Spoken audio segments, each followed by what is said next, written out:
বাণিজ্য অংশীদারদের পণ্যে পাল্টা শুল্ক আরোপ করে বিশ্বব্যাপী নতুন এক বাণিজ্য যুদ্ধ শুরুরই যেন ইঙ্গিত দিলেন মার্কিন প্রেসিডেন্ট ডোনাল্ড ট্রাম্প। জানে চিন্তা বেড়েছে বাংলাদেশেরও। ইউএসটিআর এর এক প্রতিবেদনে বাংলাদেশ যুক্তরাষ্ট্র বাণিজ্যে শুল্ককেই প্রধান বাধা হিসেবে দেখা হচ্ছে, যা কৌশলী আলোচনার মাধ্যমে সমাধানের পরামর্শ বিশ্লেষকদের। ব্রেকফাস্ট, টিফিন কিংবা স্ন্যাক টাইমে মজাদার আয়োজন মানে all time bread. I will sign a historic executive order instituting reciprocal tariffs on countries throughout the world. বিশ্বব্যাপী নতুন এক বাণিজ্য যুদ্ধ শুরুর ইঙ্গিত মিলছিল বহুদিন ধরেই। বাণিজ্য অংশীদারদের পণ্যে পাল্টা শুল্ক আরোপ করে সেই ইঙ্গিতেরই যেন বাস্তব করলেন মার্কিন president Donald Trump. 10% Bangladesh is 74%. So you see what's going on. ইউরোপীয় ইউনিয়ন, চীন সহ বড় শক্তিগুলো পাল্টা হুঁশিয়ারি দিলেও অনেকটাই সতর্ক অবস্থানে বাংলাদেশ। চিন্তাও বেড়েছে উদ্যোক্তা ও বিশ্লেষকদের মনে।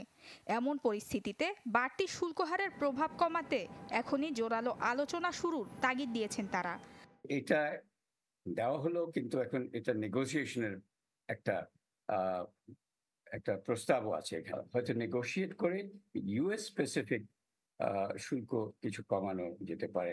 গেল মার্চে প্রকাশ হওয়া মার্কিন বাণিজ্য দপ্তর ইউএসটিআর এর ৩৮তম প্রতিবেদনে বাংলাদেশের সাথে যুক্তরাষ্ট্রের বাণিজ্যের বিভিন্ন বাধার কথা উল্লেখ করা হয়েছে, যেখানে প্রথম বাধা হিসেবেই উল্লেখ করা হয়েছে শুল্কের কথা। এই শুল্ক বাধা দূর করতে তেমন কোনো সংকট দেখছেন না এই বিশ্লেষক। গুরুত্ব দেন আমদানি বাড়িয়ে যুক্তরাষ্ট্রের সাথে বাণিজ্য ঘাটতি কমিয়ে আনার বিষয়টিকেও। সবচেয়ে বড় বেশি শুল্ক আছে গাড়ির উপরে, অ্যালকোহলিক বেভারেজের উপরে আছে, আর কটন 0% ডিউটি। কটন আরেকটা বড় ইম্পোর্ট। সো এইগুলোতে কিন্তু ডিউটি খুব কম আছে, আর বাকি যেগুলোতে ডিউটি বেশি আছে, গাড়ি তো বেশি ইম্পোর্ট হয় আমেরিকা থেকে, এগুলো আমাদেরকে কান্ট্রি স্পেসিফিক ভাবে কমিয়ে দেওয়া যেতে পারে। সরকারি কেনাকাটায় দুর্নীতির অভিযোগ এবং স্বচ্ছতার অভাবের বিষয়টি তুলে ধরে মার্কিন বাণিজ্য দপ্তর। সরকারি ক্রয় পোর্টাল চালু থাকলেও সেখানে প্রযুক্তির ব্যবহারের অভিযোগ করা হয়েছে প্রতিবেদনে। এছাড়া বাংলাদেশে দুর্নীতি দমন আইনের সঠিক ব্যবহার না থাকায় অর্থ পাচার, প্রত্যক্ষ পরোক্ষ ঘুষের প্রবণতার বিষয়টি বলেছে মার্কিন বাণিজ্য সংস্থা। প্রতিবেদন অনুযায়ী বাংলাদেশ থেকে মুনাফা, লভ্যাংশ এবং পুঁজি ফেরত নেবার প্রক্রিয়া জটিল এবং সময় সাপেক্ষ, তাই বিনিয়োগের সৃষ্টি হয় জটিলতা।